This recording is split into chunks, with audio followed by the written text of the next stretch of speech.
I can hear her singing it. I hear you, I hear you, I hear you, I see you, I see you. Wow, it's next week this time.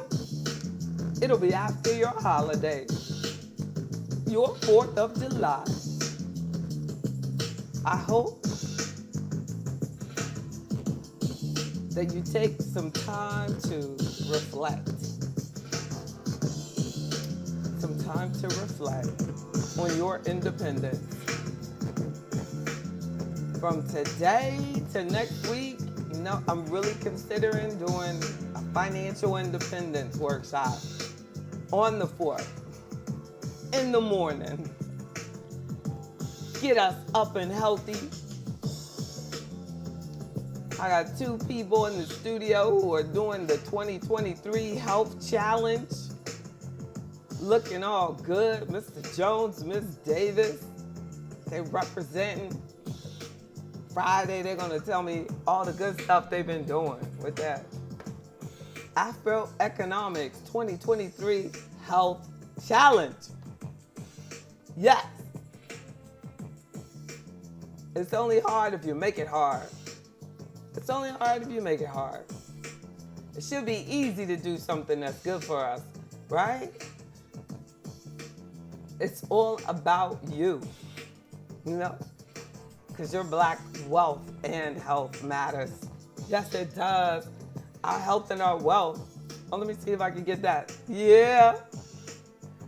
Black health, Black wealth. It matters. No reason to have money if you can't enjoy your life. We want to be here feeling good, feeling good.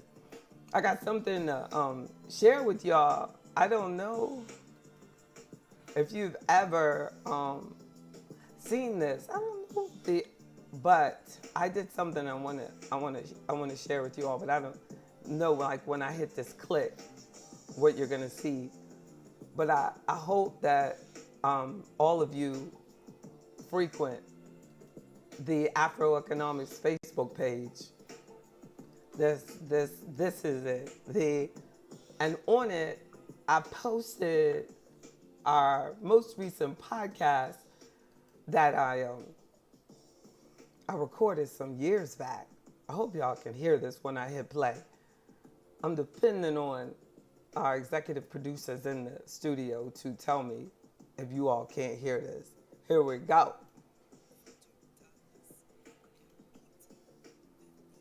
Oh, you can't see it.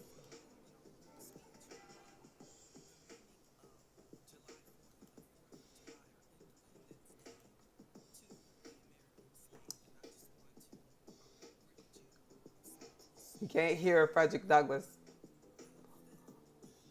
Okay. You will. I got you. Okay. All right. Wait a second.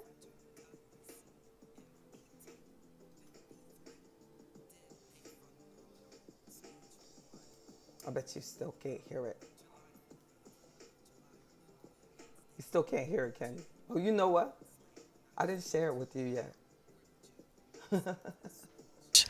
From the 5th,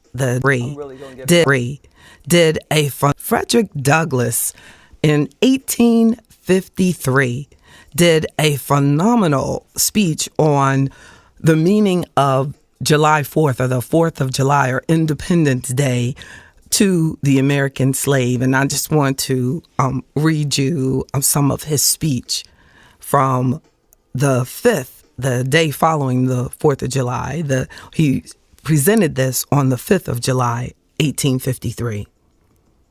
What to the American slave is the 4th of July? I answer, a day that reveals to him, more than all other days in the year, the gross injustice and cruelty to which he is the constant victim. To him, your celebration is a sham, your boasted liberty, an unholy license, your national greatness, swelling vanity, Your sounds of rejoicing are empty and heartless.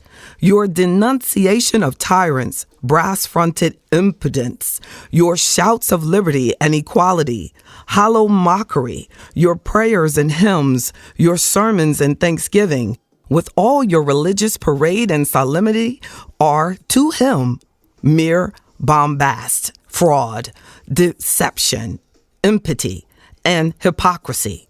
A thin veil to cover up crimes with which disgrace a nation of savages. There is not a nation on the earth guilty of practices more shocking and bloody than are the people of the United States at this very hour. Go where you may, search where you will, roam through all the monarchs of the whole old world, travel through South America, search out every abuse, and where you have found the last, lay your facts by the side of everyday practices of that nation, and you will say with me that by revolting barbarity and shameless hypocrisy, America reigns without a rival. Allow me to say in conclusion, notwithstanding the dark picture I have this day presented of the state of the nation, I do not despair of this country. There are forces in operation which will inevitably work the downfall of slavery. The arm of the Lord is not shortened, and the doom of slavery is certain. I therefore leave off where I began, with hope. While drawing encouragement from the Declaration of Independence, the great principles it contains, and the genius of American institutions, my spirit is also cheered by the obvious tendencies of the age. Nations do not now stand in the same relation to each other than they did ages ago. No nation can now shut itself off from the surrounding world and trot around in the same old path of its fathers without interference. The time was when such could be done. Long-established customs of hurtful character could formally fence themselves in and do their evil work with social impunity. Knowledge was then confined and enjoyed by the privileged few, and the multitude walked on in mental darkness. But a change has come over the affairs of mankind. Walled cities and empires have become unfashionable. The arm of commerce was borne away the gates of the strong city. Intelligence is penetrating the darkest corners of the globe. It makes its pathway over and under the sea as well as on the earth. Wind, steam, and lightning are its chartered agents. Oceans no longer divide, but link nations together. From Boston to London is now a holiday excursion. Space is comparatively annihilated. Thoughts expressed on one side of the Atlantic are distinctly heard on the other. The far-off and almost fabulous Pacific rolls in grandeur at our feet. The celestial empire, the mystery of ages, is being solved. The fiat of the Almighty, let there be light, has now yet spent its force. No abuse, no outrage, whether in taste, sport, or avarice, can now hide itself from the all-prevailing light. The iron shoe and crippled foot of China must be seen in contrast with nature. Africa must rise and put on her yet unwoven garment. Ethiopia shall stretch out her hand unto God. In the fervent aspirations of William Lord Garrison, I say, and let every heart join in saying it, God speed the year of Jubilee, the wide world over, when from this galling chains set free, the oppressed shall vilely bend the knee and wear the yoke of tyranny like brutes no more. That year will come and freedom's reign to man his plundered rights again restore. Godspeed the day when human blood shall cease to flow and every clime be understood. The claims of human brotherhood and each return for evil good, not blow for blow.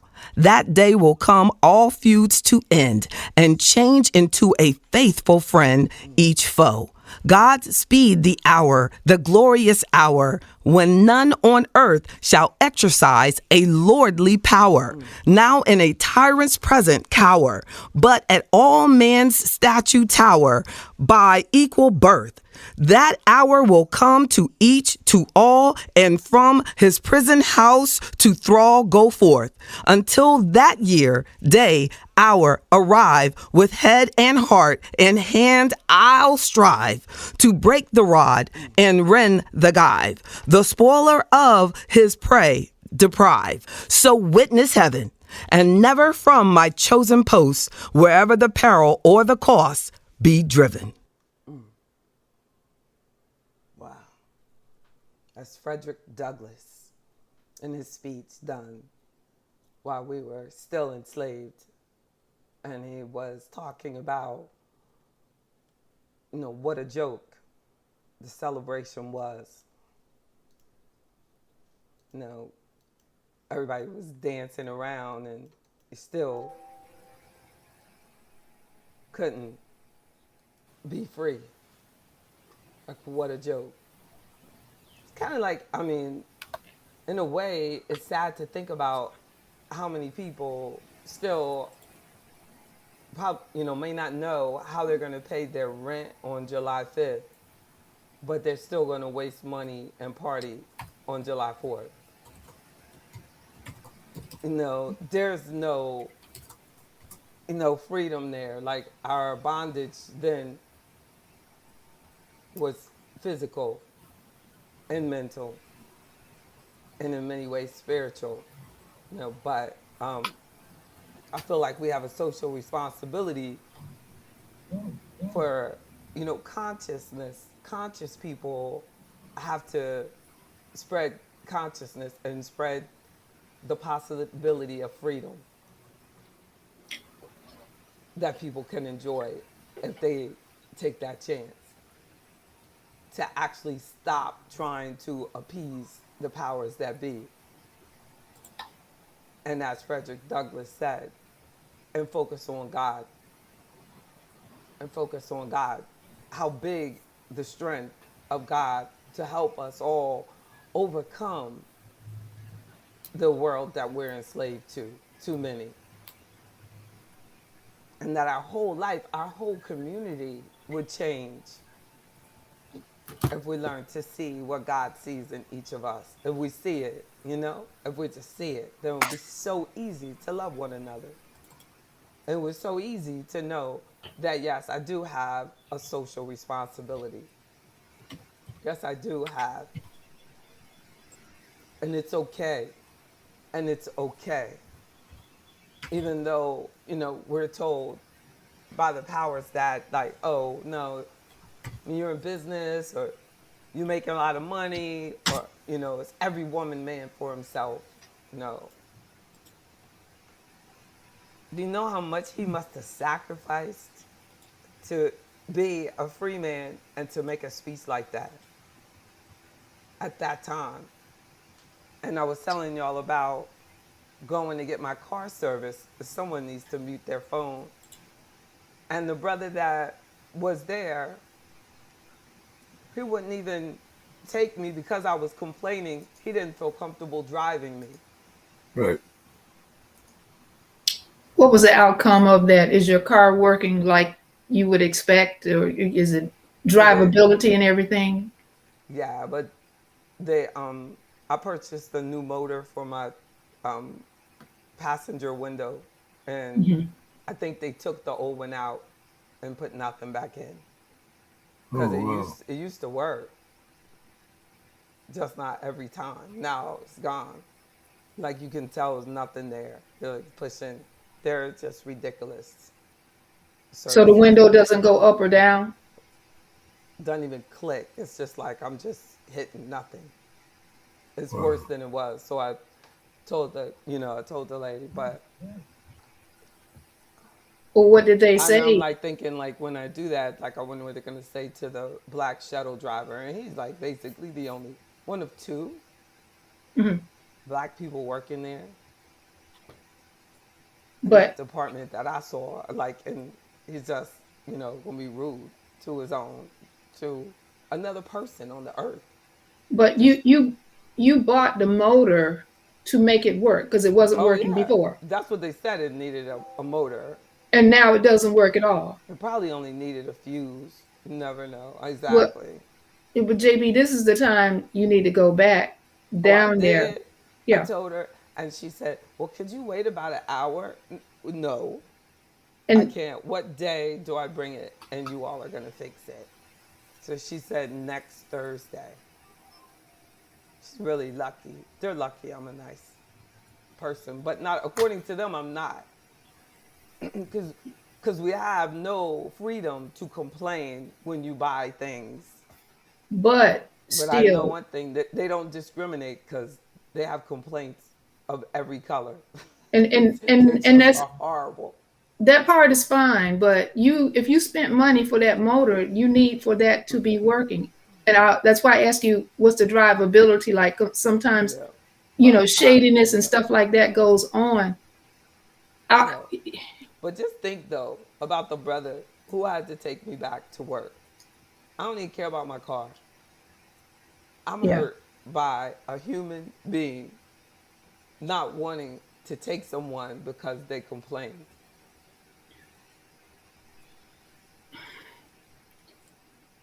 That's No, it sad. was worse than it wasn't just someone, it was a black someone. Amen. Amen. That I instantly put myself into trust mode when he Mhm. walked in the room. And I said, okay, he's going to make sure I'm all right because he's a big guy, big black guy. And he looked at his boss, telling y'all. So when I went back and I talked to him, I saw him. It was only me and him. God would have it, only me and him in the parking lot. He's all smiling to me, thinking he being cute to some lady. And I'm like, hey, I'm the one that you wouldn't take back to work. He's like, oh, you know, you were acting upset that day. I said I was. I didn't feel comfortable with that. You know, I said, you're gonna do that to a sister? You're gonna do that? Like, he said, well, I'm a Christian. I'm colorblind. Ooh.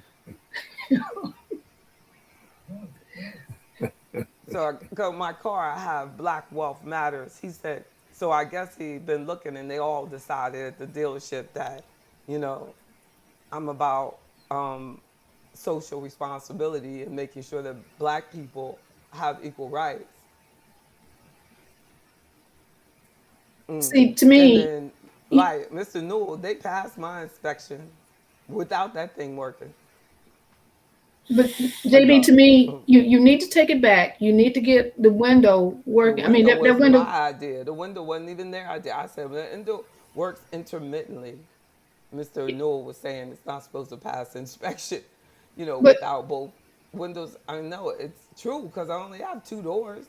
especially if you paid extra money Yep. for the motor, and yeah, it could Oh, have been the fuse. exactly. And labor and Yeah, all of that. I know.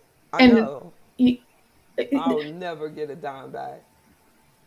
see, this would make me, and not to try to sway you in any way. I would want the car to be working okay in its optimum place and position, and then that would just make me want to go back one day at random and get in that service department and show the fuck out.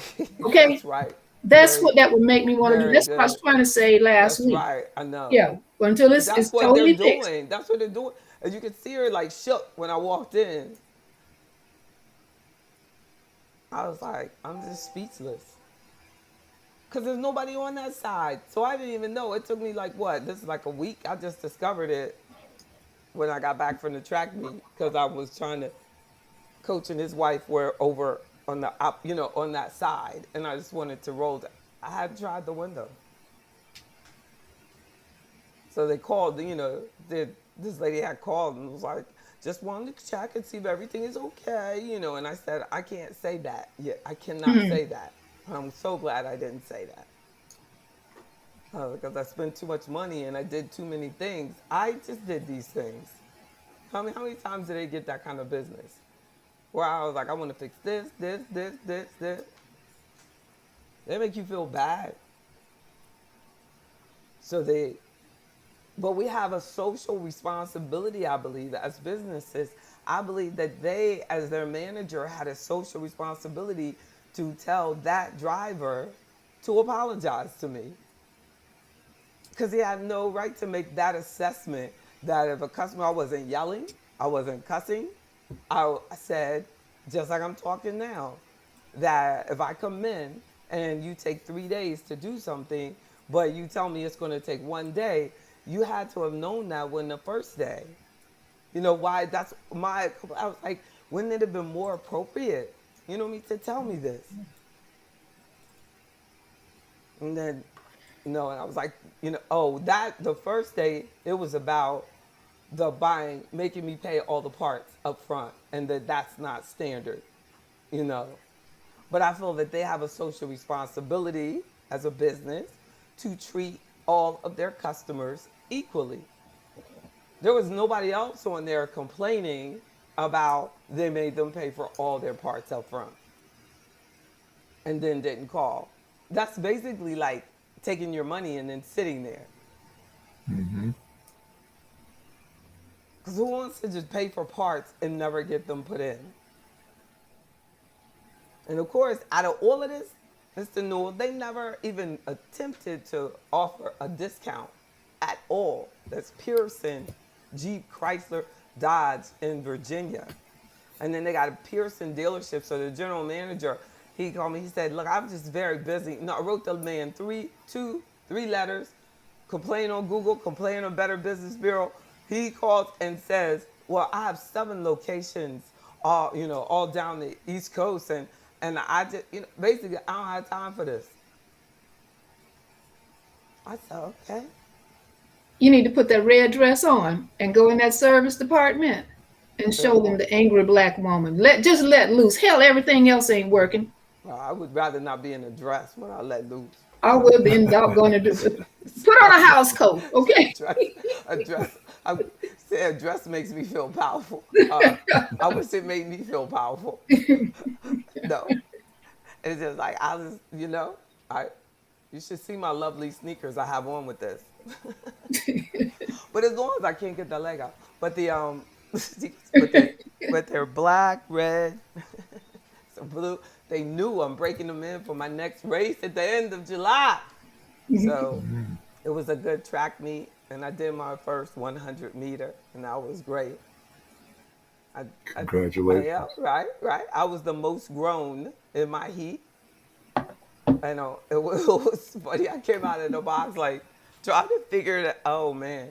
I was like, what is up? Then I said, oh, shit, excuse me. But, run. Because I was just like, I didn't even have the box. Like, we just, they're like ready and then set. And he was like, we stayed in set forever. It's like, wanted to look like, say go, darn. Like, he shot the gun. And it was like, it shocked me, but that's why you got to practice. Because I never done it. Like, so I'm like, all slow. And I looked up and I swear, I think they were already finished. That's okay. That's okay. That's okay. I was like, when I was coming to the line, I mean, I really gave it my all. I was like, I'm still going to line. And I still was 5 seconds faster than I am at practice. So I must be slow at practice, Lone Wolf. I must be. I was like, Coach was like, but you cut 5 seconds off your time. And everybody made me feel so good. They're like, 5 seconds? Golly, I worked a year to get a half a second, to get a second off. Oh my goodness. I was like, y'all stop. 5 seconds. 5 seconds to the That's okay. Exactly. Look, at 5 seconds, like, so you could already know that it was way faster than you saying. But you can't assume that someone is slow because they were last, because those people I was running against could have been really fast. True? True. They were really good. They were really good. And they were all like half my size. Like they were like really short, real light, real like, you could tell I was like twice their body weight. And they were just like short and fast. That was, it was funny. It was really funny. When I got to the line, they, literally looked at me like, She gonna do this. I was like, yo, dude, I got this. But it's funny how everybody like looked the same, and then me, like, you know, like, that must be why Coach like was said, oh, you're gonna do the shot put, because it's like shot put people look a certain way, you know what I mean, and then the sprinters look a certain way, but Yeah, body types. I'm gonna be both. I'm gonna get this exact, because you never know. Coach said, you never know. Somebody could get hurt. They need an anchor in a relay or something, you know. And they're saying anchor because they don't want me to be nervous in the middle. So it's just like, just get it to her hand. Lead the whole way. But I'm so much faster than I've been. I mean, I really felt like I was moving so fast. I knew I was moving fast. I felt so fast. I was like, and then when I saw the video, I was like, I'm not going fast. But that just means there's so much room for growth. Everything is relative. I know we got to remember that life is about that. I put up a post today about progress is relative, because it is. You know, we're all, you know, people who have always already done that. Like, mind you, like, I did not do any sport ever. Like, so they don't, like, if Weta does another marathon, she has to compare it to her last marathon time. I don't have any time to compare it to, so it's all good. No, that's the way you Yeah, have but to. that was at 50 years old. I'm 64 now, so I don't. Yeah. That was my last one. Yes, yes. But when you retire, you're gonna be new. Do you know the person? Guess the age of the person that won the entire meet, because it was age weighted, and they have in the computer, like, you get a score for being amazing, basically. So this particular person ran the 100 in 12.8. Usain runs it in just under 10 seconds. So this person is fast, right? That's fast. That's still That is fast. freaking fast. Guess how old he was? 60, Nope. 70, 75. 72. Wow. That was amazing. That's right. Lone Wolf said, we are sprinters.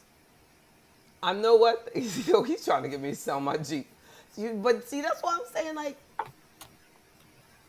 you know what I mean? People are going to blame that on the Jeep, and it has nothing to do with the Jeep. These are normal, the Jeep problems are normal problems. It would be getting rid of my Jeep would be like getting rid of a man who I took to the doctor and the doctor didn't fix him. Why don't I get rid of my man for that? It's the doctor is the one that did wrong. You know? The doctor did wrong. You take your man in because he got venereal disease and the doctor give him blood pressure medicine. Let's use that analogy. That's not your man's fault that the doctor didn't cure him. The doctor did it wrong. It's funny. Somebody like, well, how did he get the? That's not the point.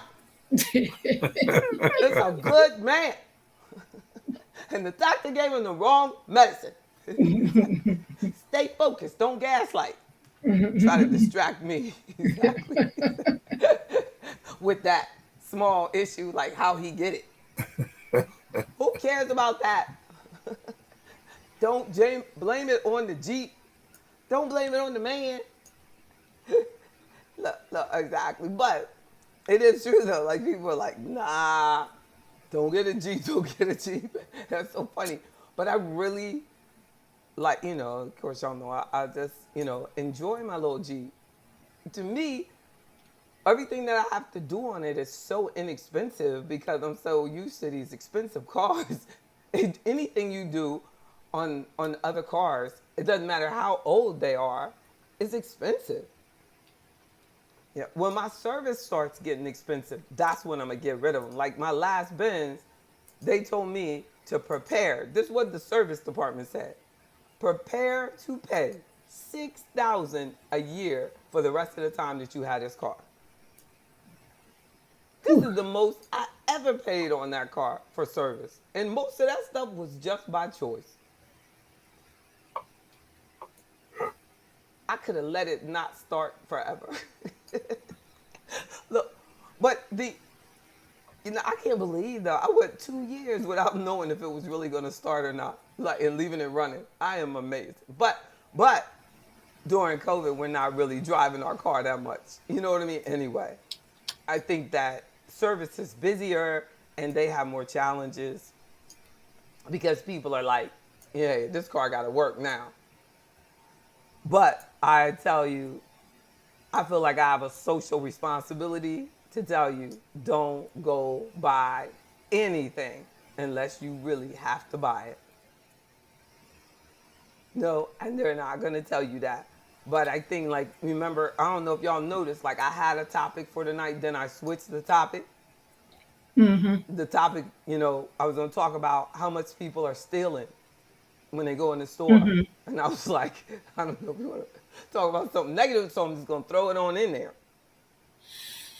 Times are hard. And it's no time to flex. Most of you have, steady income. Times are hard for people that don't. And then people are going to go around like, acting like, everything good, I'm good, putting it on social media. I just got back from Dubai, everything. That you're setting yourself up, in my opinion. What do you think, Mr. Jones? You are a resident hood rat. I'm just joking. He's like, why she asked me? Tell us. Well, JB. Give us a news report from the exactly. Word on the street. What is the word on the street? Exactly. I remember when I was working, and my coworkers were calling sick, but they would all be on TV in Dallas at the game. But then when they come back and they get suspended, they mad at but who they mad at? Exactly. You told on yourself. You've been flexing out there, exactly. And everybody, and the co-workers are the ones that saw it. Because they couldn't resist. But the supervisors watch football too. They saw somebody was really on the big screen. Oh, you jacked up. Yeah. You jacked up, you flex like that. Oh, yes. That's crazy. But it is true. It is true. Like, and the supervisor's like, they going to that. I can't even go to that myself. That's the scary one. When you flexing, it's like, they got that. I don't even got that. They don't even know your situation. But don't tell them your situation. All right. This is my favorite in that you go to let's just use a game. You go to the game, but you come back and you're broke. And you can't afford to pay your gas. You can't afford to pay your lights or whatever. Yeah. But you're going to go call Weta and ask her, can you borrow money from her? Because she has, no children. She's working 2 jobs. What is she doing with her money? Oh, she can let me have this money. That's my favorite right there. And I get a lot of that, y'all. I don't know if you guys get it, but I get it quite a bit. I used to. You're good because you have friends. I used to get that when I had friends. I don't, I got y'all. All my friends have money now. We have to change your friends. Soon your friends will be my friends, and all your friends will have money too. Exactly. But it is true. Like all of a sudden, like, no, but they know better, and you just gotta lay it down and just tell them, you're not my friend no more. I mean, literally, I had someone that would do that to me all the time. She would be on social media, turning up, this and that. And then she'd be like, I just need some money to, my rent is due, and da. Or either, here's another one. Not even invite me. Okay, here's another very good one. I'm going to borrow the money from my 401k to go on vacation, to go to that game, or to go to the casino so I can have a great time. Borrow. To go nowhere. Exactly. To go nowhere. That's so sad. Yeah. To go nowhere, really. And go over there and help. many times we're going places where these people would not even speak to you on a regular basis. Like they wouldn't even, and say hi. But because you're going over there, you know, they're doing it, but you really can tell. JB, Oh, read the oh, quote from Barbara. Barb said, I was doing that in my younger days. Called in sick and went to a Lakers game. I love it. Supervisor as a game. Oh, Oh, girl, that's how they do it in Cali. Look, I know you were scared, but that's your sick day. You got one of them good jobs. Look, everybody can't do that. I be like, look, that's my sick day. No, she said, but I wonder how sick did you tell him though? Right? You say you were sick, so it's just a sick day. She's like, no, I said I was sick. At least they came to say hello. Exactly. Exactly. That's what people think. Like, hey, I know. They're supposed to be there. Give them the money. You stay home.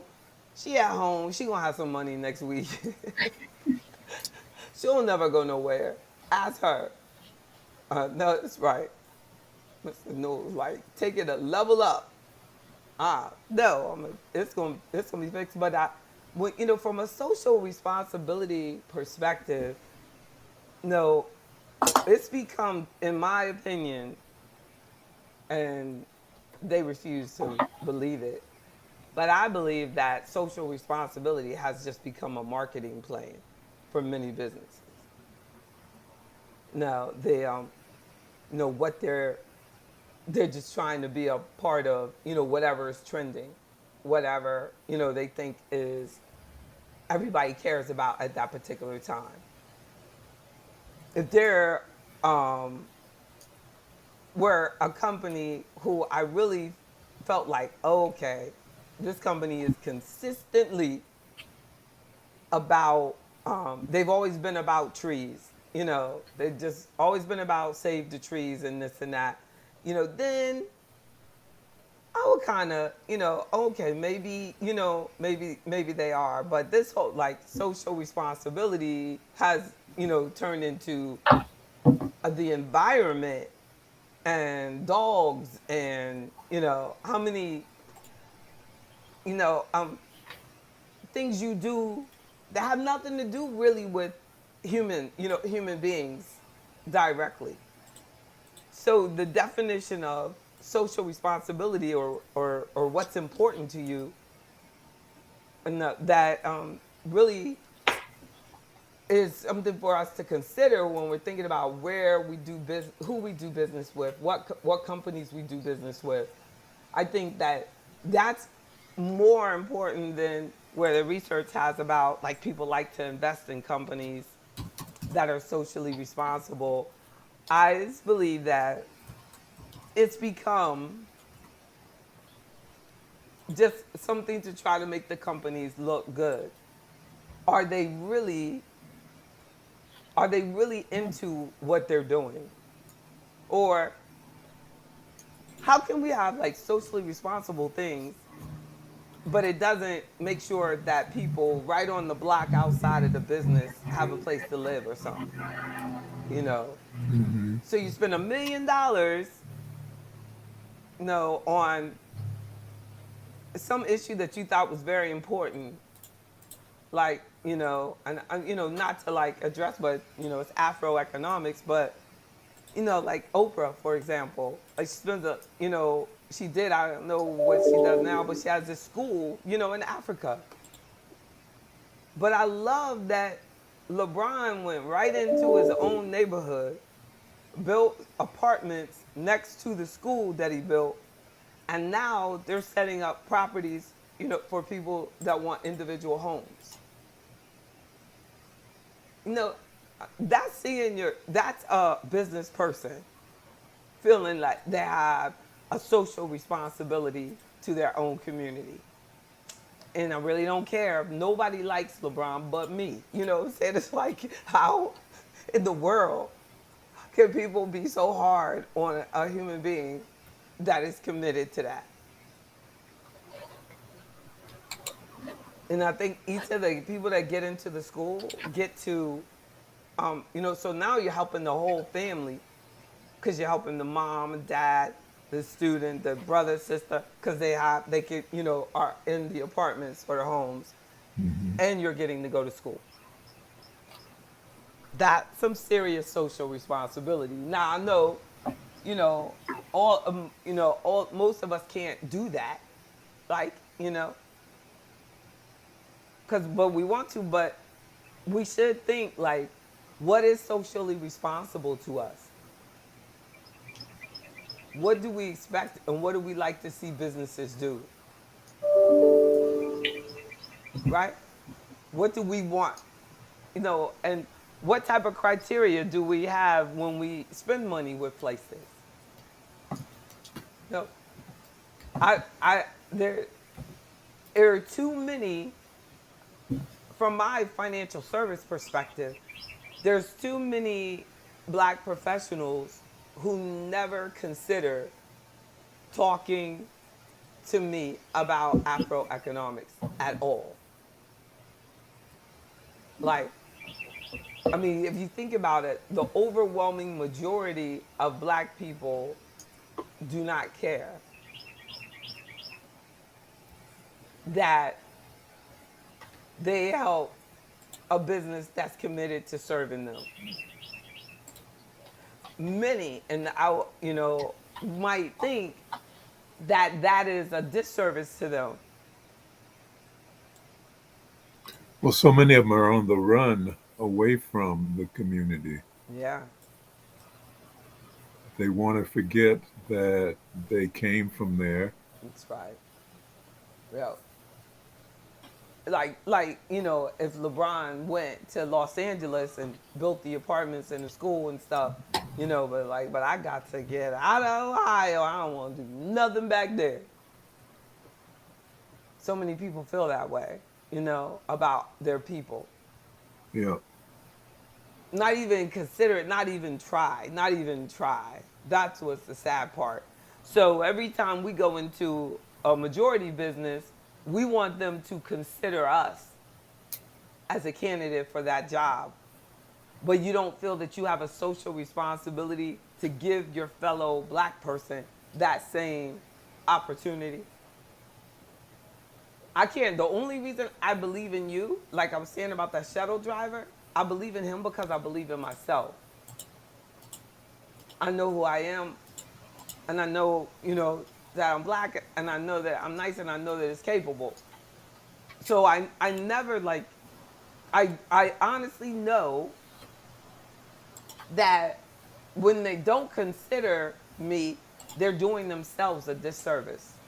But I've seen people do that. Like, they'll do the same investment somewhere else and pay thousands more.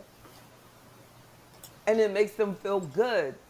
And even when I explain to them that we can do that and you don't have to, do that. You don't have to do it that way. If you do that through Afroeconomics, then I'll be able to save you this, and this. That's money in your pocket. Every time you save, that's a return.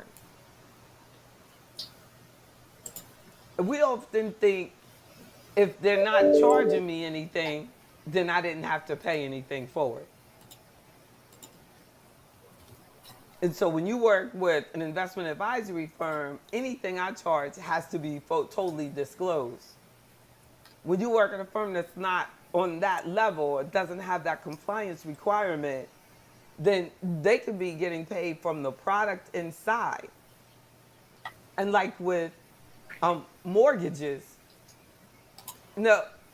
people are so excited. I heard a commercial before we started, and a mortgage company was like, I can help you buy a house with no money down.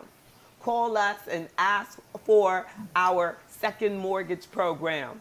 And we can get you in a first and a second mortgage, and it was just presented and it said, and if your credit score is 680, we can also, you don't have to pay any cash at all.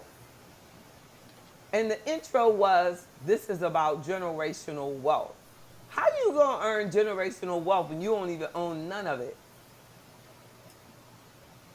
You just told me how to buy something and I don't even own it. They own more of their car than they own of that house.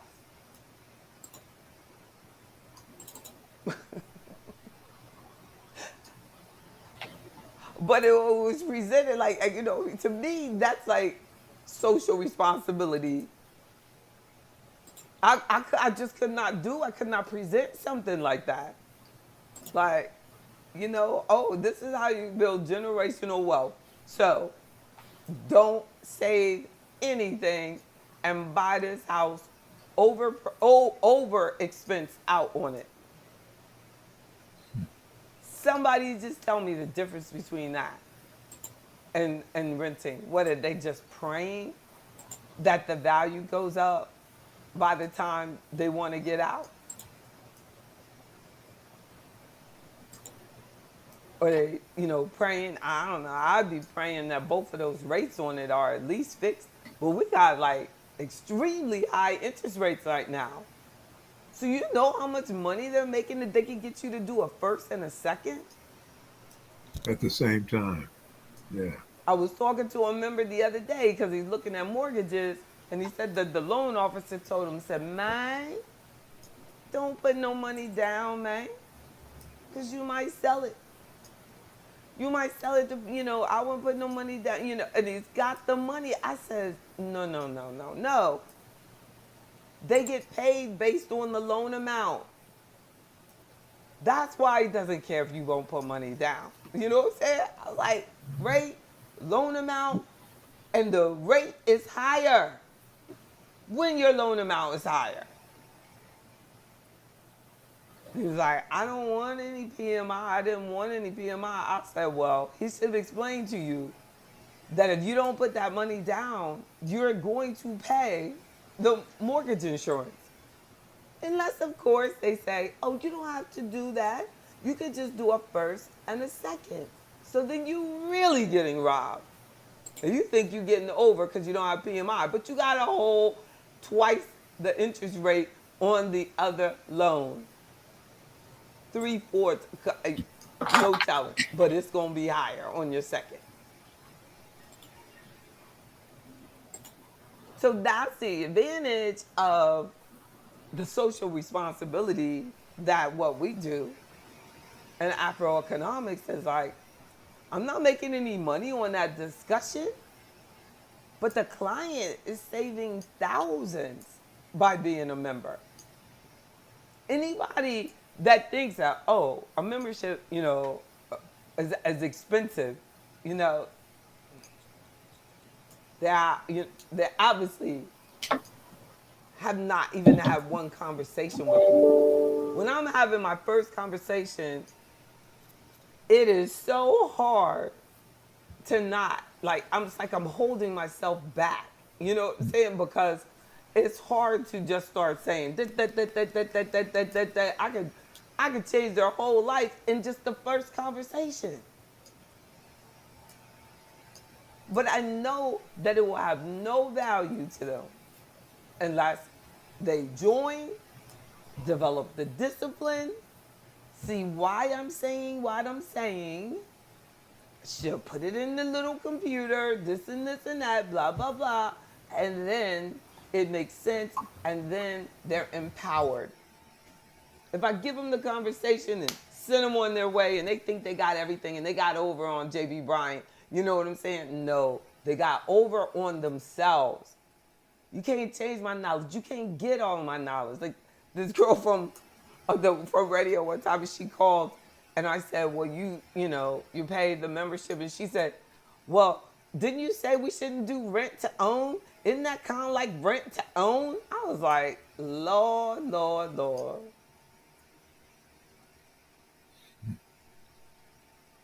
That's so sad.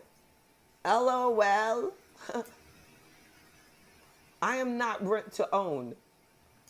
You can't shake me and get all my knowledge out. The questions change. You can't just send me in a corner. Oh, I got all that data. That's sad. It is sad. Exactly. Uh, Lone Wolf said Barbara should take a slick day, not a sick day. A slick day. That's what I said, sir. Wouldn't it be funny? She'd tell her boss, I said I was taking a slick day. And so I sat down yesterday because I feel right in the middle of my shoulder, we were like pulling each other, doing interactive movements at track practice last night, and I feel it today, where you're holding the person back so they have to run hard, but they can't get away. Kind of like a rubber band, but it was rope. And instead of using my body weight, I used my arms, and I feel it. I bet I have the most beautiful back. I feel it like right down in the middle. Let's see. No, but I do feel it. I'm gonna sleep well tonight. And have you ever noticed that? Like when you exercise one day, you're not gonna feel. You really feel it the next. You know what I mean? The next day, or like it'll have like 2 days. 2 days later, and I don't even know because I did bench this morning, so it could be that. But I'm thinking it was holding that rope, holding each other back. But I loved it. I need video so I can show y'all what we talking about. But just make sure y'all get ready during these days between here and August 31st, because Afro Economics is going to be the healthiest group and the wealthiest group on this planet. Where is my thing? And the best way to start our wealth is through good health, good choices, and mentally. And it's free when you do healthy stuff. Because you can just walk through the park. Don't have to buy food at you eat at home. Eat at home more. Okay, so JB, how many points am I going to get for this?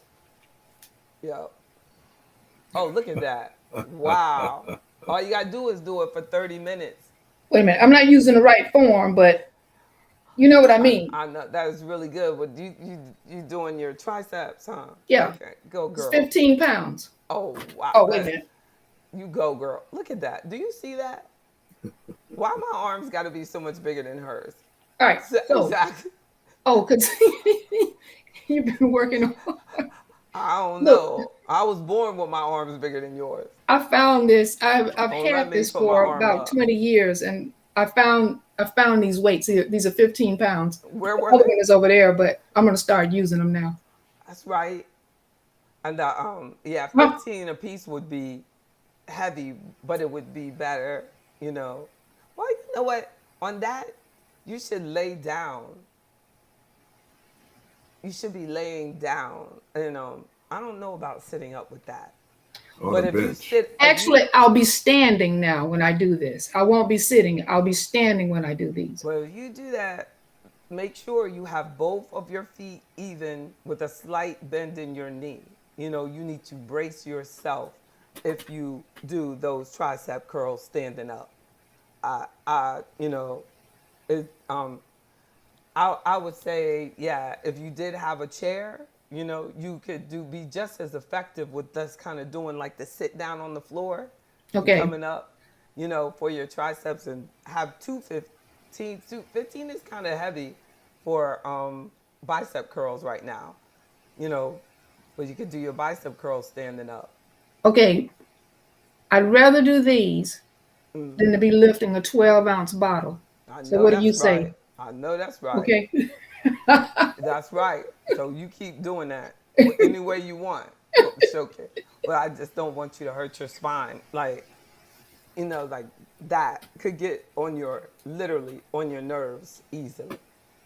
So but just because of the way you'll stand, you might start looking up. It's easy to get out of form doing that. If I were watching you, I would say, okay, so and so. So that's why I'm saying, if you just did where you had the bench for the couch and you just put your butt down come back up. You'll feel that in your triceps.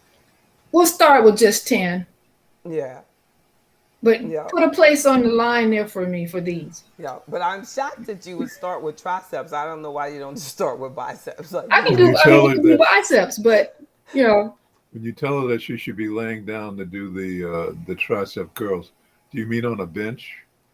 yeah, on a like bench. because if if you were laying down on the bench, then you could just do it slightly, below your head, like, and it would dip on the, it would dip right below the bench, but your neck would stay straight. What I'm talking, the bench would make you like a, just would make you, just protect keep your neck and your back always in alignment. Don't So worry that, about it. Wait yeah, till I see you in December. I know that's Yeah, right. I'm gonna have some of those too. Okay. You already do. You're amazing. Yeah, I just found Yeah, these last week, so got Barbara motivated. I know. Yeah, Barbara, you lay down like you couldn't be on the bed, but you could be on the bench where your leg is straddled across each side of the bench, and then your head is right at the top, and then you could drop the weights right below your head, bring it up. Yeah, exactly. You said thank you, Roseman. I don't know, but you did something right. You always do something right, Reverend Bozeman. Thank you, Reverend Bozeman. You know, the what concerns me is that we get very emotionally involved in trying to help everybody, and the truth of the matter is we can't. I was caught up in that when I had a nonprofit out in Bayview Hunters Point in San Francisco, and I was trying to help everybody, Amen. And going to meetings and appearing before government and fighting the good fight. But what happens is that people will step back and allow you to burn yourself out. That's right. So they can take advantage of whatever it is that's coming down the line. So And it's not that they're doing it in a vicious way.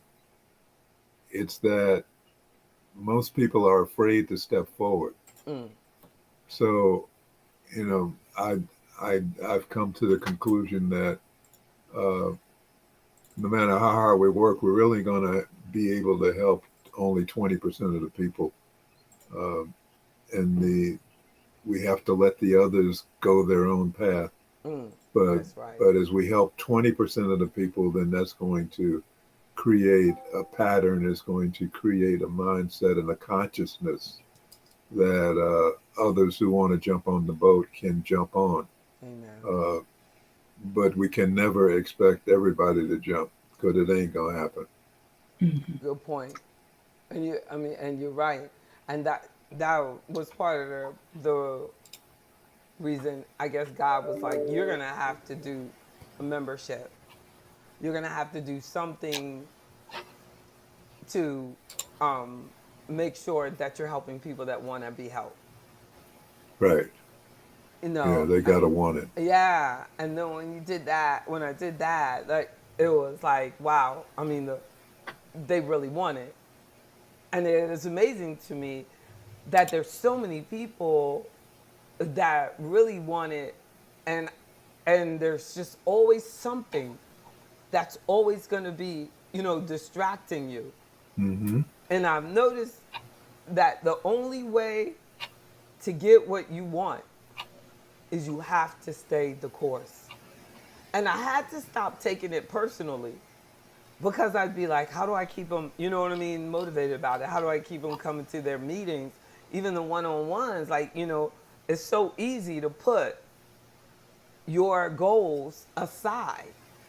But it's like you said, impossible for me to get someone to want something more than for themselves, more than they have to want it.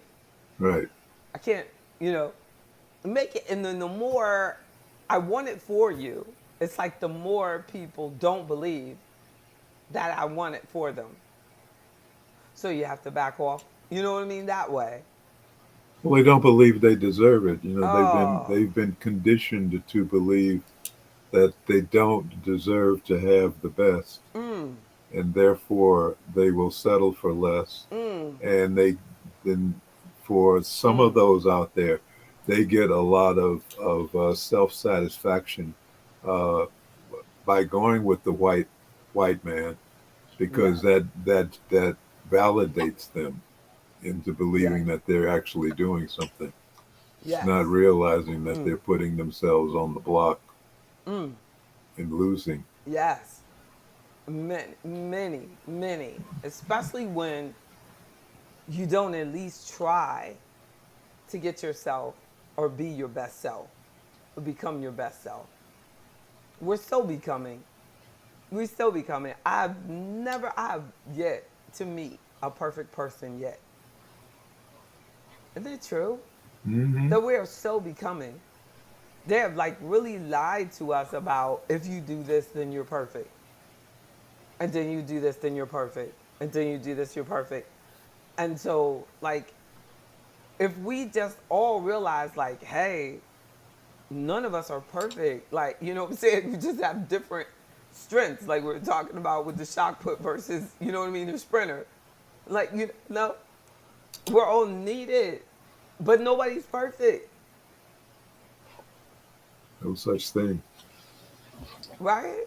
Right? And it's like, wow, what a relief that would be if we all would just accept that. But I think that a lot of times, you know, I've seen people in situations where their people around them will tell them, you know, you deserve better, or they're not good enough for you, on some really good human beings. And then they choose another human being because they convince themselves, because of what people were whispering in their ear, that they're not good enough for you. It's like people feel like if I have a college degree, then you can only be with someone that has a college degree. Right. So you fall for that lie, and then the person that has the college degree disappoints you, and you can't figure out, like, how could that happen? Because we both had the college degree. We were perfect. Two perfect people. And it's like, and nobody told them, like, and then they have to figure it out on their own. Like, nobody's perfect. Get somebody with 3 college degrees. They're not perfect either. No, we have to look deeper into the character of ourselves and in others, and in order to have the beautiful life that we deserve. Like, I just really thank God for just never being that way. Like, just always being able to see the best in a person, and that is a blessing, because, like, when you are, in our and of our all cultures, our culture to be like that, where I feel like even when I was at college, I felt that we had a social responsibility to not separate ourselves. No, which was a lot of the reason, but not all of the reason, because the other reason is, they really probably didn't want me in a sorority anyway. But a lot of the reason was I felt that we had such a small black community that when we broke it up into these little segments at University of Virginia, it wasn't that many black people there anyway. So I gravitated to the Black Student Alliance so that everybody black would be together. But when you go into these different sororities and fraternities, it broke up people on a common mission, people that had a social responsibility to each other. And we broke it up by all of a sudden, you're not that, and you're not that. And then it's, that. So again, we're finding another way to be better than each other. No, and it doesn't have to be like that, but I'm just saying that it easily becomes like that. Mm-hmm.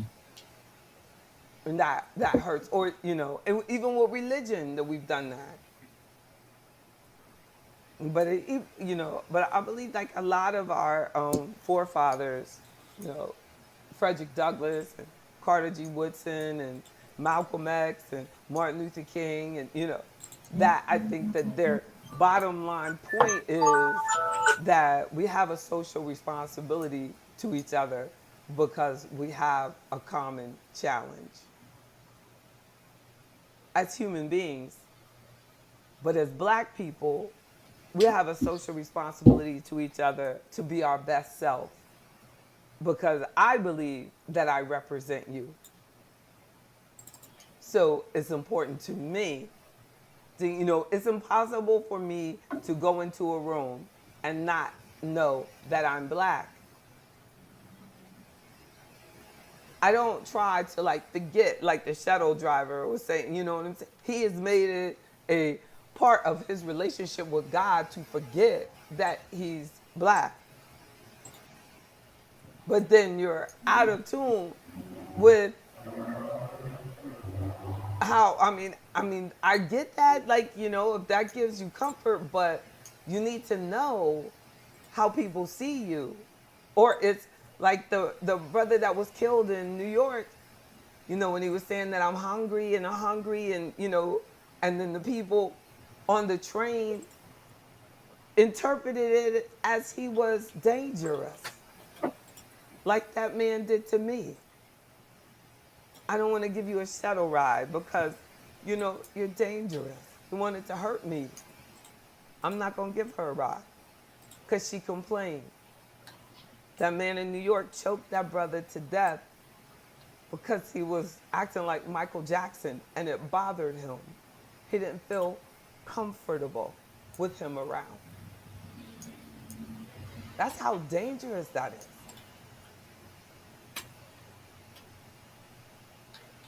That's why they call it a mental health problem, when you don't know how others are seeing you.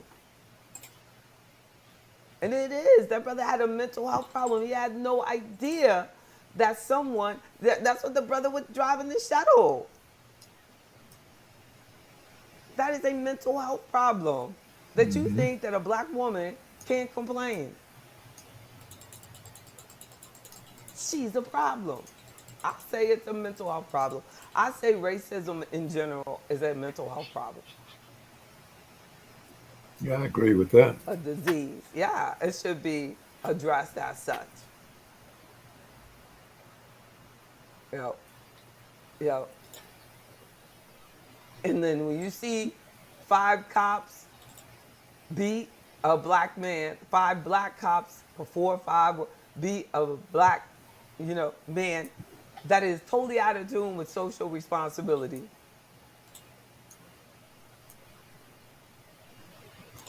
And then make up lies about it. That's what you doing. How you doing, Mark? Good to see you. But when we get out of tune, I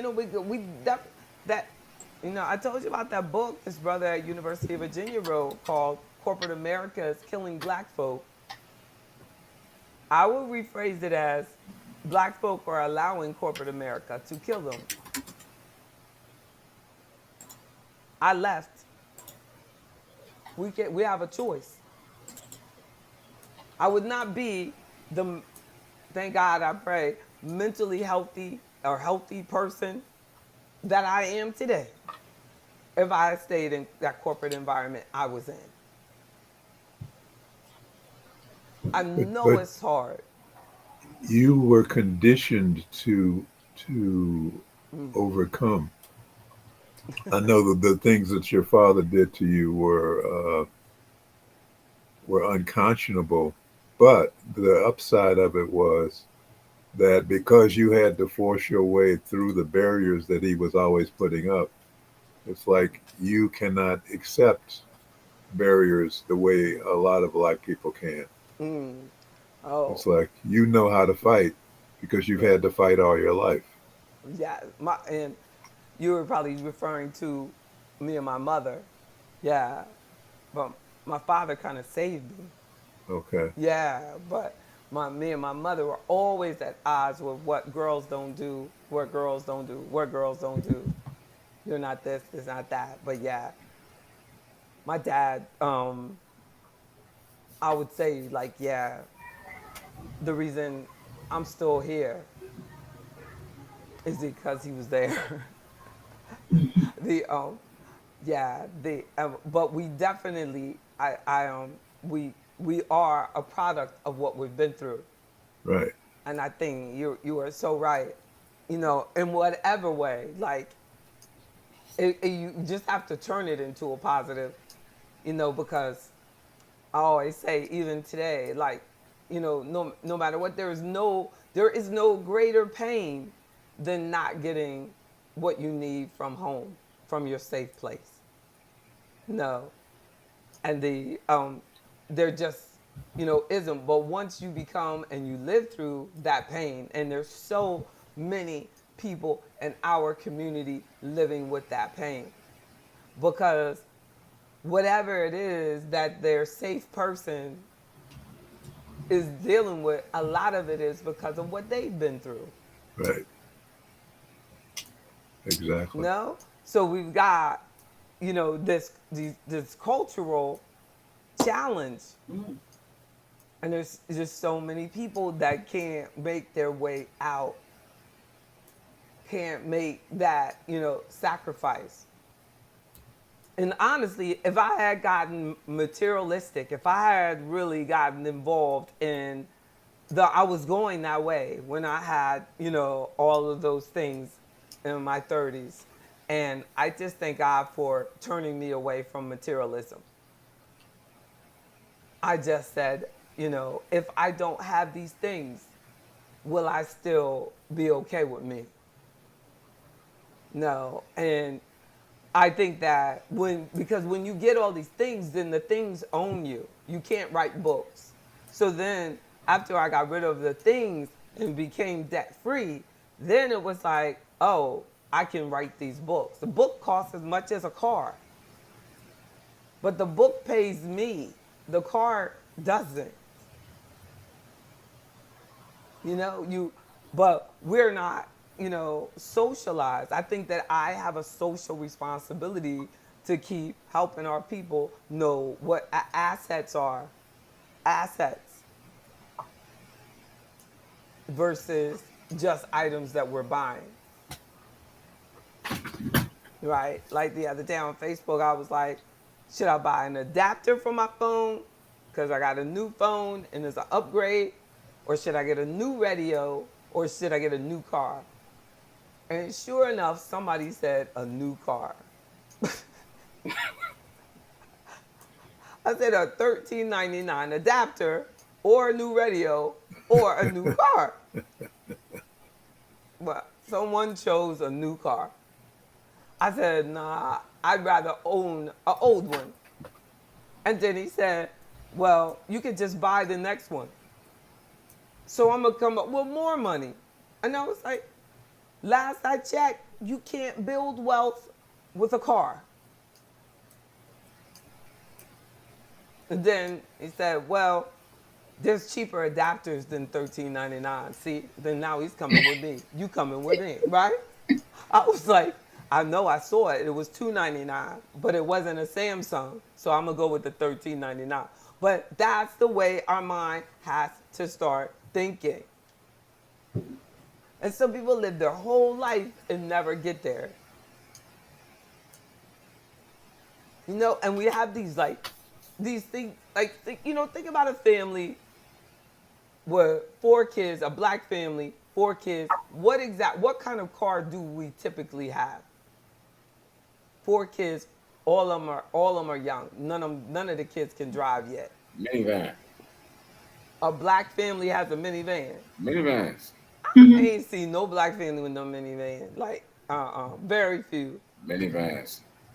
I see a lot of Like, no, we typically have like a SUV. You know what I'm saying? It'll be Well, like that a real car. We ain't no minivan. I I mean, see no. Odysseys, caravans, Dodge like caravans and Odysseys Well, and oh, stuff y'all like thinking like for little kids, but I'm thinking like they're teenagers, but they're not like they're like 10, maybe one is that small, like minivan type.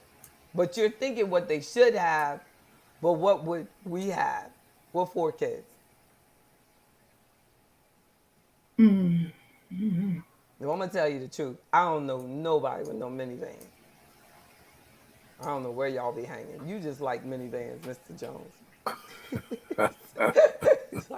he's like, this is a practical, smart car. People should have it. They Minivan, should. No, especially here in the District of Columbia. Minivans, nobody in DC wants minivans, 4 kids with no minivan. minivans.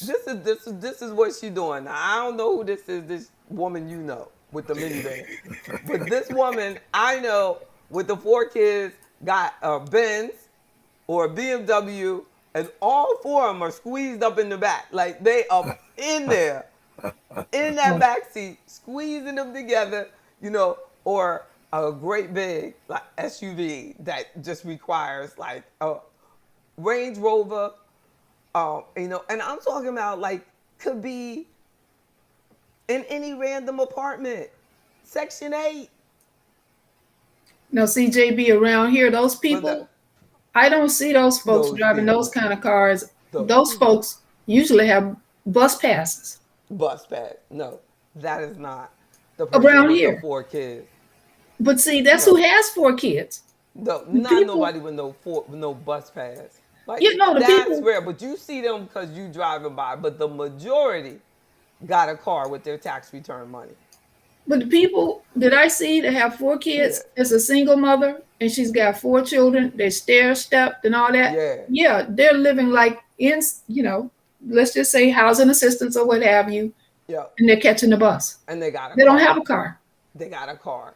But you're I gonna don't know notice where it it is. tomorrow. You're gonna notice it tomorrow. Okay, But we should. But the old lady gets on the bus though. The poor old lady gets on the bus. Yeah. But the woman that really can save money and get on the bus, she got a car. But she should get on the bus. And the smart one that's getting on the bus, she thinks something's wrong with her. But she's smart. Oh. Because there is too many darn kids to have. Now, if we all got on the bus and didn't get the car at all, do you know how different Black Wealth would be?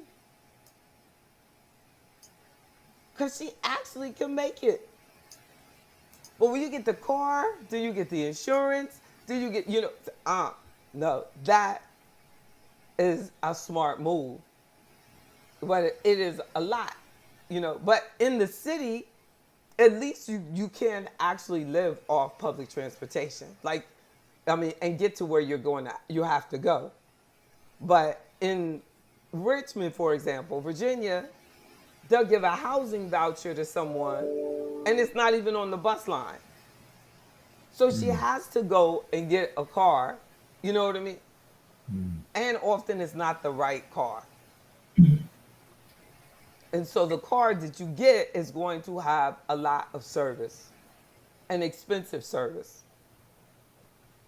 But that I don't know about the minivan people. All I see in Virginia is like white ladies in the minivan.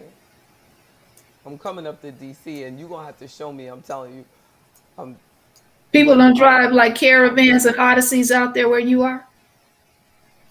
like old people, like people in that need like wheelchair space or something like that. But a mom You would don't like. see nobody. Do you see anybody making any comments like, "I got 4 kids, I got a minivan"? But a Chilling mom, like that, the mom gotta look good when she's not with the 4 kids. I'm telling you, they all get in that back seat. oh, They get in that back seat. okay, I'm gonna take note of that. I knew this one. Woman, like I knew this one woman, and the only car she had was like a Benz coupe, and she would put her child like one day her man needed to a ride somewhere, or whatever. She put her child in that back window. See, the people I know with the Benzes and stuff and the BMWs, they don't have that many It kids. was They the might have coupe one. You know, it only had 2 seats, so the kid had to get up in that window part, Oh, and they had to give the man the ride. yeah. The Wow. I'm like, well, so yeah, we have a social responsibility to support each other. You that we don't have to look a certain way. You know what I'm saying? We don't have to, like having a minivan. If you can get a good deal, is a good way to go. Well, You let don't me have to get that. interject that there are people out there who fit your profile, who are looking for you, and the fact that Amen. you maintain longevity is of critical importance to them, because eventually they will find you. Amen. We can't give up, and Right. you all like I appreciate it because you allow us to have this type of discussion. To look at it, um, to just look at these things, to talk about these things, and let people know like there's nothing wrong with saving your money and living below your means and having money and building wealth. And the only way that people build wealth is to buy assets with their money. Assets. And assets are, any investment, any purchase that has even the potential of increasing in value. Things other than that we're just utilizing, we need to save as much as we can on those type of purchases so that we can invest more, so that we can have something that's how we get your generational wealth, so that you are buying things. So if we save so that we can buy things. Now, saving takes discipline. But if we save, I know, right? Barb said in the black suburbs, I know. The Odyssey sound like it got electric doors and everything. I told you the white ladies and the rich black ladies. I don't know who makes that. Oh, that's a Honda too. That's expensive, isn't it? Yeah. Look, kid joke. I don't even know why we're listening to Kenneth. He don't have no cheering. He don't know. He don't even know. That's how I know. That's how I know. What? Because you don't have no cheering?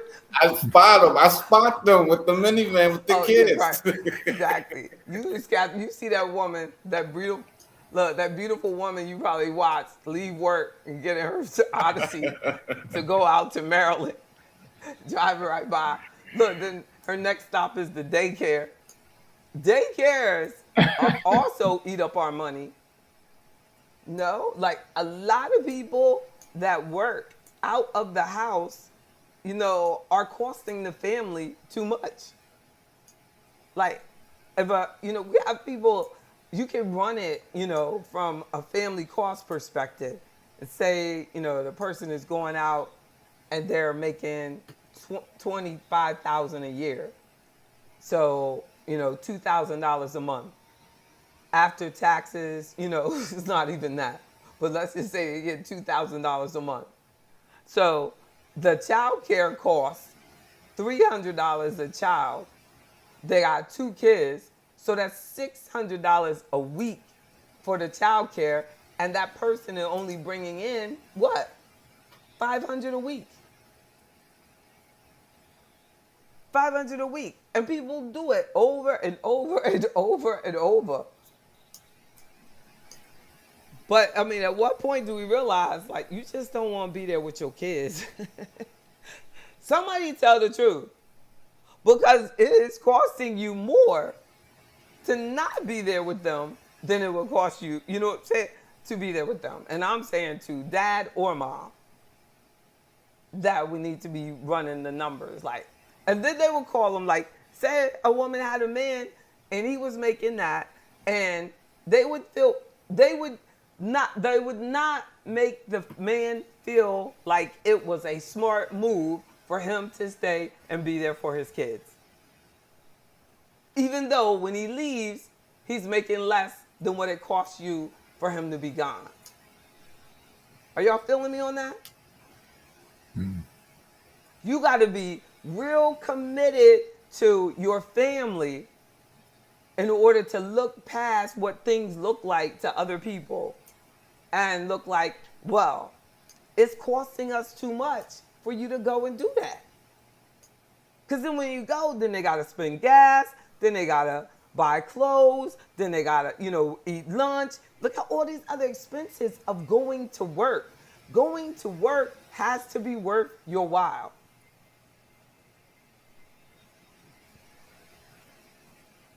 God forbid if the person don't have used to be a single parent like I was,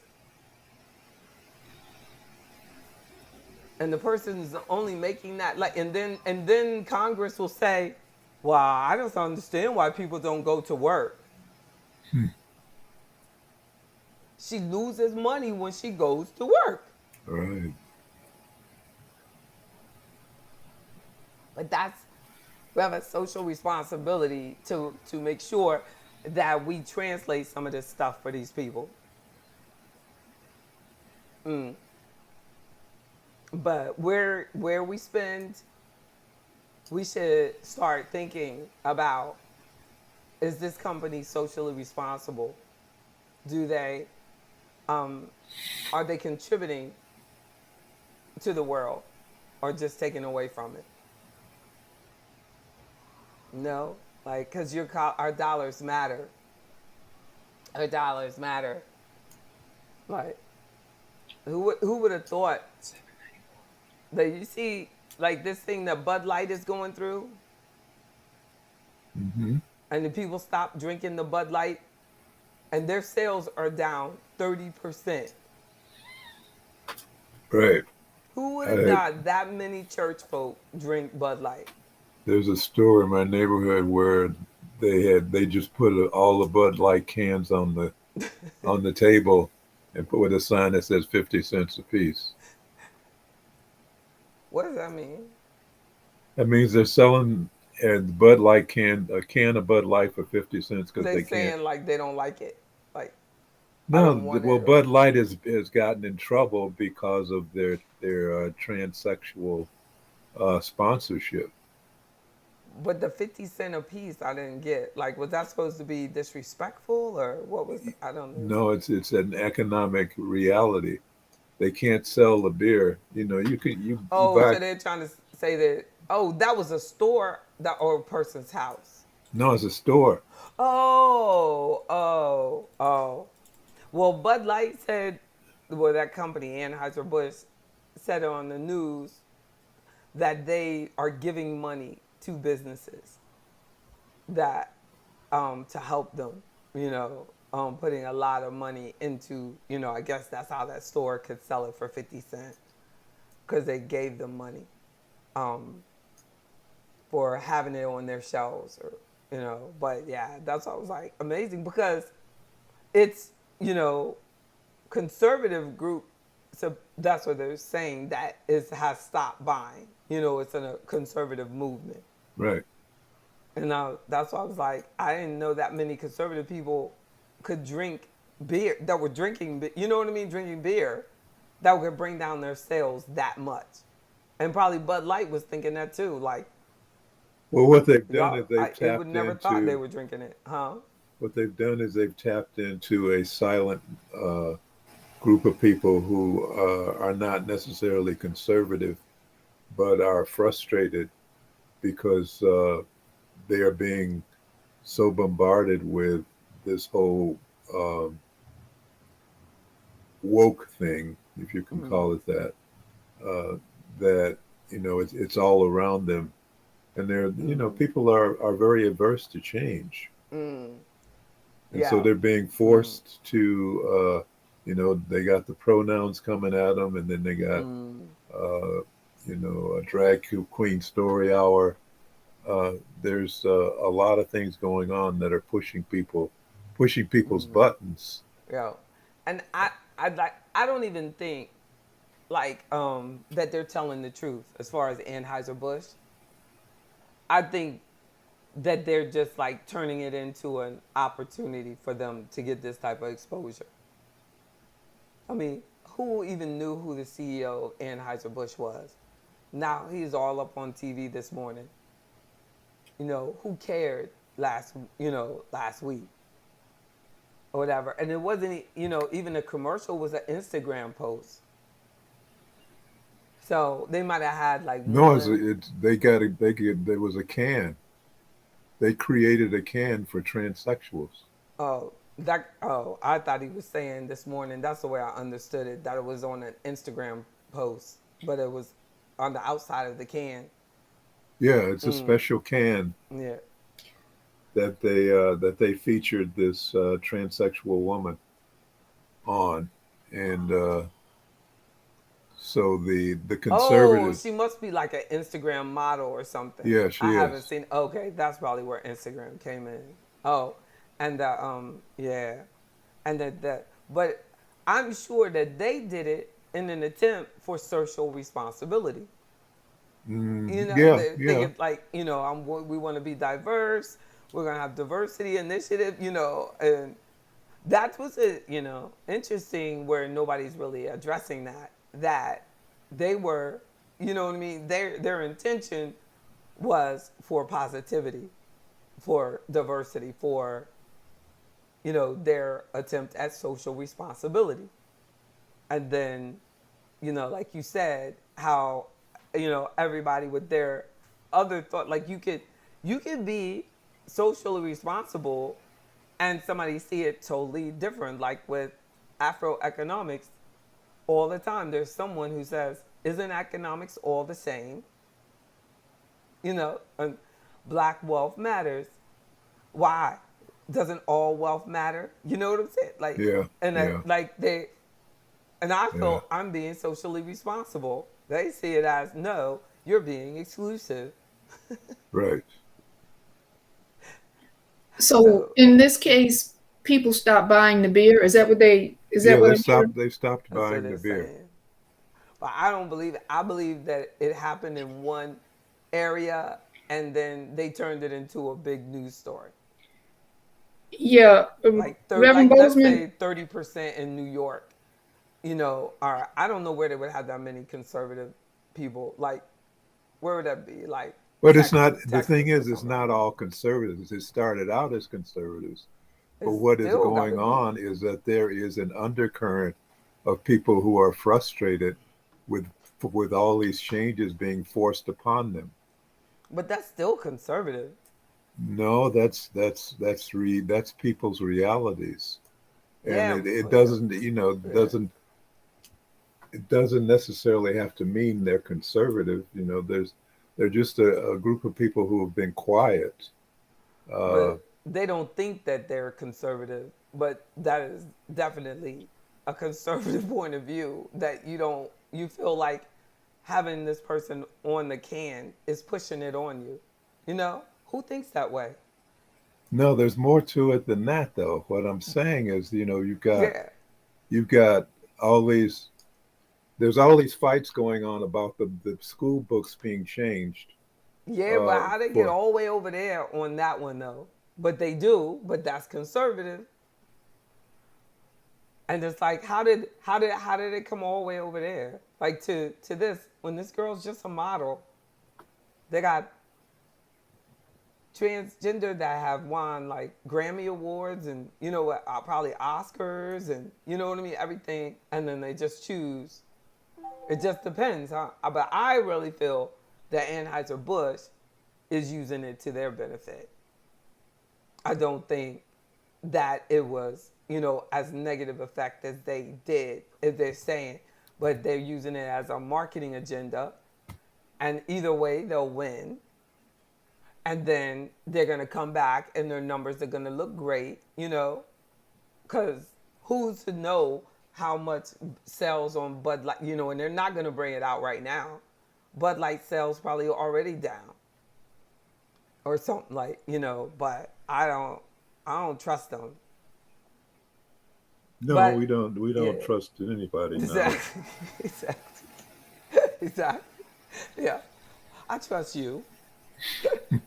Well, I don't trust Bud Light, but I don't think. But I definitely know what you're saying. But I feel But like let me yeah, put it this way: mm, I worked. I Budweiser was a client of mine at one point. Anheuser Busch. mm, Bud Light is a conservative beer. I mm, mean, its market is the conservative market. Bud mm, Light and Busch beer are mm, not being drunk by black people. They're mm, not being drunk by people in the major cities. Their market is southern and southwestern. mm. So if they piss those people off, it's going to have an immediate effect on their bottom line because That's how I was. Yeah, I that's was what their saying. audience is. I had no idea so many of them drank beer, but they got it this time. I mean, you find out, learn something every day. If you go by That's right. a liquor store in New York, they sell beer and liquor are not sold in the same stores. But on Mm, Friday, you see people walking out of those beer stores with 12 packs that will mm, be gone by mm, Saturday. mm. Exactly, and definitely gone by Sunday because they could get to church. Right. No, by Sunday they'll have a fresh one right Exactly. before they Exactly. go in there. So, Crack it, especially down here. throw it in the back of the truck. So, No, you know, just come to church drunk. in the research we did as in beer marketing was that we found that most, you know, you sell beer as a party beverage. You know, Mm, most of your commercials are people having a good time. mm. That's not where most of the beer is drunk. Oh, Most of the beer is drunk alone, looking oh, at TV, you're right. I feel can you. after can after can. But we can't Wow. advertise to those people because then we would be promoting alcoholism. Mm, So mm, mm. you go in the opposite direction. But they know that that most of the beer being drunk is Mm, being drunk by people sitting in front of the TV, popping it. drinking one can after another. That's so sad. That's just so sad, but you're right. You know, is that it was true back then, and obviously with 30% down, if that's true, it's still true now. Yeah, You know, that, oh, wow. But that is, where a business can make a move because of they're feeling responsible, and then it can go, not the way that they expect. right. But that, that there are plenty of businesses that I still feel that you should do, businesses should do what they feel is socially responsible. I think they You would have been know, better off doing it with Michelob because Michelob mm, is a different market. It's a more mm, sophisticated market, and oh, so yeah, the reaction of the target customer base probably would have been a lot different. yeah. Or they probably, like you just said, they were like, nah, they want, especially if it's a young person, the model, they wanted to keep it kind of on that club scene. I don't know. But You know, they Reverend, forgot about the research you did. but Reverend Bozeman, as a beer drinker, Yes, Mm, rare are any of the people who I know, Budweiser drinkers, mm, period. We drink IPAs and other stuff. I don't mm. ever really, and I see it in the store when I go in the store, and Yeah, there is quite, in terms of the quantity, I see quite a bit of it. I never really see anybody buying it. right. And I'm right here down south. Well, you I don't just, look. You don't see the mom with the 4 kids in the back seat either. I'm sure. No, no. But I know what you're saying, though. I yeah, know. I I really get what don't. you. I Yeah. see people What's down I? What's here. IPA? It's one of these kind it's of India ale. Pale Ale. Yeah, Oh, India I Pale think Ale. I've seen that yeah. name. and then there are a bunch of micro breweries and stuff like that that are very popular here and among the Yeah. people that I know. But Yeah. my buddies, no, we're Coors Light, maybe Michelob sometimes. Y'all classy. I like Killian's Red. That's a big staple with me. And Are those classy? Those are classy beers, aren't they, Mr. Jones? uh, I think I mean that No, but he the said, look, he said not really. She ain't really fast. they're not fancy like that. They regular beer. That's it. They're not now, fancy. Mr. Jones, I'm gonna put you out here, but when I met Mr. Jones, he had Heineken. That's just not one of the ones I reach for. I cannot stand the taste of that. I just don't like it. You saw him and judged them, didn't you? See, No, I because, didn't. y'all beer drinkers are very judgmental. You Well, probably, that was the first thing we did. We had a cold beer. you probably I think we mentioned your name. exactly. You said he can't be in Afro-economics drinking a Heineken. What's wrong with him? They didn't have what I normally drink. That's why I got the Heineken. What was the normal? Yingling. I was like, if he says Okay, Bud and Light, that's- it's gonna be like crazy. Yeah, I've seen that name. I've had that Yeah. several times. That's really. I think that's a black man thing, isn't it? Yingling? I don't know. It's a taste thing for me. I just love Oh, the it taste. tastes like you just kept trying them, and you said I like that, and then she said I like Coors. That's so Because cute. I used to do the a pale ale, but it was a long time ago. But But I'm telling you, that is really in now. Those breweries with different tasting beers made with different stuff. That is like very popular in Virginia too. Down here too. Like, I think that that man, the CEO of Anheuser-Busch, was talking about how farmers have been impacted, by their reduction in sales. Like, and they're sending money to farmers too. I was like, they're really. But what I was really impressed with was that the CEO of Anheuser-Busch was handsome. I was like, this guy's kind of cute. Did you see him? Look, did y'all see him? No, but it was like, there was the interview. And he looked like young, but he had like all gray hair. And I don't know how that, happened, but that happened sometime. And I was like, that's where I want to be when I grow up. Look young, but I'm old. I know she's old, but she looks young. That's a goal for us, Ms. Davis. Yeah, see, JB, I think they may just be losing business or something, and they may just kind of laid it on that, but folks ain't drinking that stuff no more. They drank that back in my daddy's time. Those people are kids and stuff are drinking Bud Light, I'm sure. I know you would be amazed, but I bet like Mr. Boatman said, great big lonely dudes out there. Only Right. time you would catch me with a Bud Light in my The hand is if I pickup have trucks. nothing else. Driving a pickup truck. Exactly. His name is Eugene. Bud He Light. he is drinking that Bud Light. Yes, indeed. Did you see? Barbara said that when coronavirus is out, people stop drinking that Corona beer. Oh yeah. Yep. Yeah. And that's another very popular Yeah. one. And, Yeah. right? I've seen that a lot. I need to get out more though. But the big yeah. selling point with that was you add the lemon or the lime to it, and that makes the bottle, look a little bit more unique. And so everybody's like, "Oh, Corona, let me try that." But the Snoop Dogg commercial, he looks too skinny to me. You don't need to be putting nobody like that on no liquor commercial. You know? Oh, I need somebody to look a little bit healthier. Snoop walking around looking hungry. I'm like, Lord. Talking about some liquor, you know what I'm saying? That ain't good look. You gotta have a little thickness. Where I think everybody agrees. He look, gotta love him, but that wouldn't make me buy it. I'm gonna look like that, I bet he doesn't drink it. No. But that's his thing. I No, he love smokes y'all.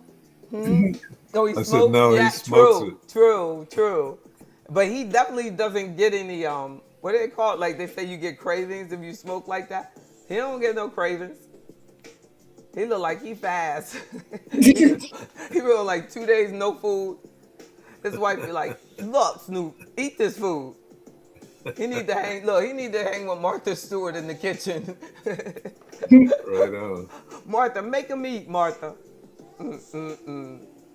Yeah, I know. Miss Daniels said smoking too much. I know. Telling you. I have no appetite. I love y'all. Love you Be too. good. All right, be love you too. good. Yeah. See you guys on Friday.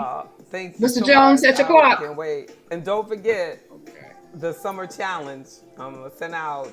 Collect your numbers. Eat all natural. 5 extra points. That's right. Look at her. Oh, you are a picture of strength and health. JB. Martha Stewart ain't got nothing on you, Rita. You're going to be a centerfold when you get 80. When you turn 80, I'm sending your picture in. So you got a long time to get ready. Get it together. Oh God. I know your JB. legs look better. Yes. You know I'm on your schedule for tomorrow at 2 o'clock. Yes, fantastic. I Okay. can't wait. Cool. That's right. If I ain't, I'm moving them out the way. 2 o'clock. 2 o'clock. Thursday. They better move. Anybody watching, if you on there for 2 o'clock tomorrow, you ain't gonna talk to me. I'm gonna be on with Mr. Jones. Because he is my executive producer of the All Afro right. Economic Show. Right. Y'all have a good Y'all night. be good. Love All right. y'all. See you guys Love Friday. y'all. All right. Bye-bye. Bye-bye. now. Bye. Good night. Thank you, Benita. Thank you. Oh, Mark, you should have come in the studio. Good night to you, too. See you next time. Good night. Thank Good you night. so much. Good night.